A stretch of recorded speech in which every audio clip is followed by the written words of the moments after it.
నిజామాబాద్ జిల్లాలో రెండో రోజు ప్రజాపాలన దరఖాస్తుల స్వీకరణ కార్యక్రమం కొనసాగుతుంది.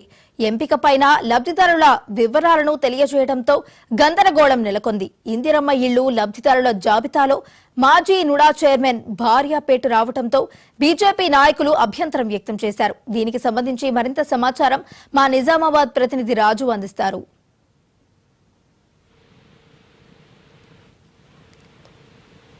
ఉంది చూడొచ్చు. దరఖాస్తులు తీసుకొని వీళ్ళంతా అప్లై చేశారు. చిన్న పిల్లల్ని తీసుకొని వచ్చారు. వీళ్ళు ఆల్రెడీ అప్లై చేశారు. అసలు ఎవరు ఫైనల్ అయ్యింది, లిస్ట్ ఎవరు వచ్చింది, అంత గందరగోళంగా ఉంది. అధికారులు కూడా సరైన ఏర్పాట్లు చేయలేరు.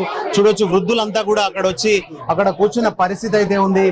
ఆల్రెడీ అప్లై చేసిన వాళ్ళకి మళ్ళీ అప్లై చేయాలని చెప్పి అధికారులు చెప్పడంతో వీళ్ళంతా గందరగోళంగా ఉంది. అసలు అడిగే ఇక్కడ చూడొచ్చు. ఏందమ్మా, అంటే మీకు ఇల్లు రాలేదా? అప్లై చేసిరా మీరు? ఆల్రెడీ రాలేదు. ఎందుకట్లా? ఏమో మరి రాలేదు. మేము గరీబ్ వాళ్ళం, ఎట్టి పరిస్థితున్నాము. లిస్ట్ పెట్టిరు కదా? పెట్టినాం. లేవు కదా సార్, లేవు కదా. లేదు లేదు సార్. ఆడ ఇల్లు మాకు అడుగు. ఈ గల్లీ మొత్తం నేను గల్లీలో పుట్టిందాన్ని. ఇంకా ఇంక్వైరీకి వచ్చిర్రు, అన్నిటికి వచ్చిర్రు, పోటు దించకపోయారు. మాకు ఇల్లు లేదు. నేను అంగన్వాడి ఆయమ్మని, అసలు అంగన్వాడి ఆయమ్మని. నేను అంగన్వాడి చేయంగా కూడా నేను వేరే దిక్కేస్తా అంటే కూడా సంతకం చేసిన. చేయంగా కూడా నన్ను అంగన్వాడికి వెళ్ళి నేనే జీతం చేయాలన్నట్టు వాళ్ళు ఇంకా మళ్ళీ ఇది చేసింది. ఇది చాలా మంది ఇక్కడ ఉన్నారు. వాళ్ళంతా కూడా అప్లై చేసుకున్నారు, అయినప్పటికీ వాళ్ళకి రాలేదు. నిజామాబాద్ నగరంలో నుడా చైర్మన్, ఇంతకు మునుపు నుడా చైర్మన్ గా చేశారు ప్రభాకర్ రెడ్డి అని. తన భార్యకు ఇల్లు అనేది శాంక్షన్ అయ్యింది, ఆ లిస్ట్ లో చూపించారు. దీంతో ఇదంతా కూడా రాజకీయ నాయకులే, వీళ్ళంతా కూడా ఇక్కడ అంతా వాళ్ళు తెలిసిన వాళ్ళకే ఇల్లు ఇప్పిస్తున్నారు అని, రేషన్ కార్డులు ఇప్పిస్తున్నారని చెప్పి ఆరోపణ కూడా ఉంది.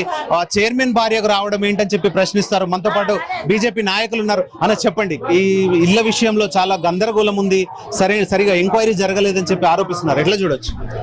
నమస్కారం అండి. నేను 39 కార్పొరేటర్ నిత్యం లతాకృష్ణ. మరి గత సంవత్సరంలో అప్లికేషన్లు తీసుకున్నారు.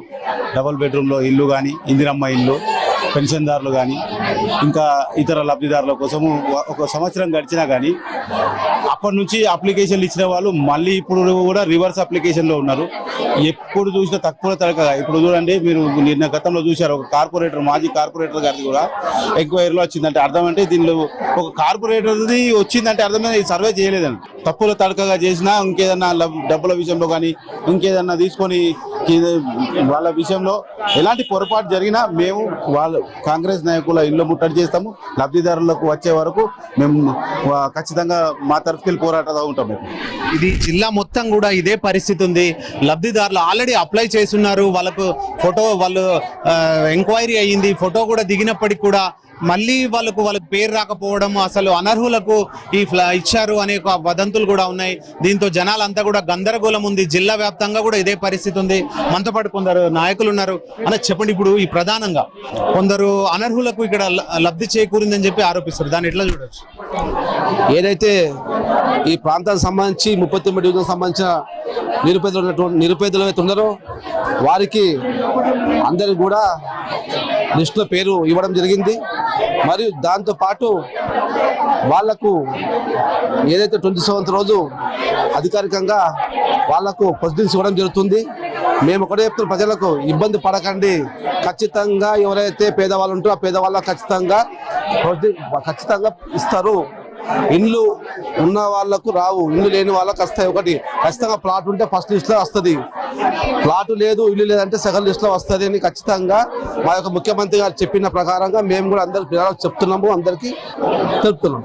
అయితే కొందరు కాంగ్రెస్ నాయకులు వాళ్ళ అనుచరులకు, వాళ్ళ తెలిసిన వాళ్ళకు ప్లాట్లు అదంతా ఇప్పించారని, ఇప్పుడు ఇందిరమ్మ పథకంలో పేరు రావడానికి కృషి చేశారని చెప్పండి. అది నిజమా? అసలు నేను కాంగ్రెస్ పార్టీ కార్యకర్తనే, నాకు సొంత ఇల్లు లేదు, నేను కిరాయి ఉంటున్నా 15 సంవత్సరాలకి. మా లిస్టులో మా పేరే లేదు, మేము ఎవరిని అడగాలి? ఇదంతా కాంగ్రెస్ పార్టీ కార్యకర్త సంబంధం లేని విషయము. ఎవరైతే జెన్యున్ గా నిరుపేదలు ఉన్నారో వాళ్ళకే అధికారికంగా అధికారులే నిర్ణయించిన పేర్లు ఇవి. అది నేను నుడా చైర్మన్ భార్య కూడా పేరు వచ్చింది, అది ఎట్లా చూడొచ్చు?